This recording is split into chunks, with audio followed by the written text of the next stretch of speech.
رجل عاش بلا قلب داخل جسده 555 يوما من التحدي والبقاء.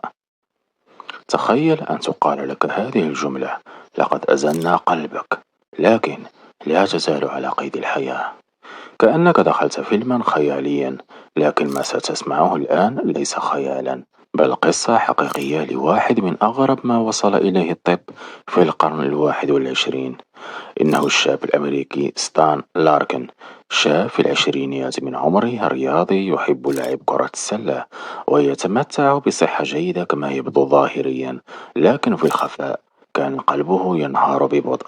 يعاني ستان من مرض وراثي نادر يسمى اعتلال عضلة القلب العائلي، وهو مرض يجعل القلب عاجز عن ضخ الدم بشكل كافي لبقية أعضاء الجسم.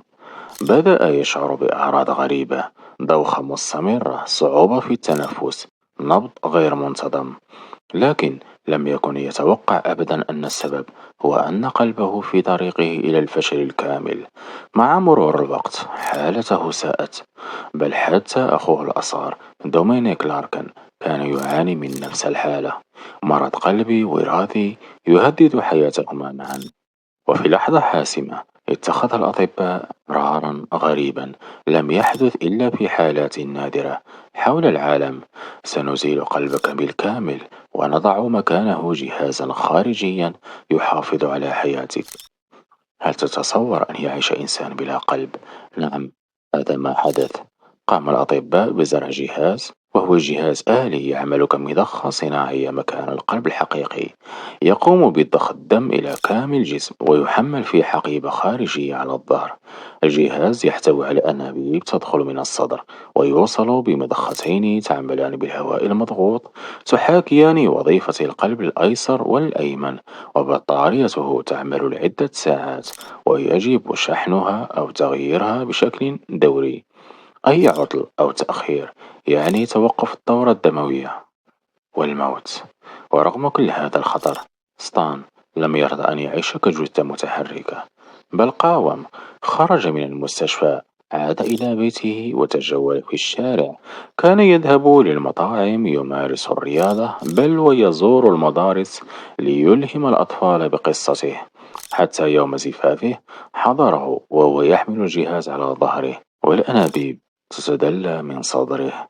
ولم تكن هذه حياة يوم أو يومين، بل عاش بهذه الطريقة لمدة 555 يوما، أي ما يقارب سنة ونصف، بلا قلب.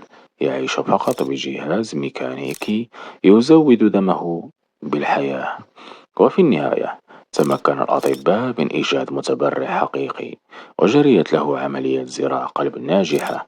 واليوم يعيش أسطان حياة شبه طبيعية، ويعتبر من أكثر الحالات الملهمة في عالم الطب الحديث. قصته ليست فقط عن التكنولوجيا، بل عن الإرادة، عن الإنسان الذي يرفض أن يستسلم حتى وإن أخرج قلبه من جسده.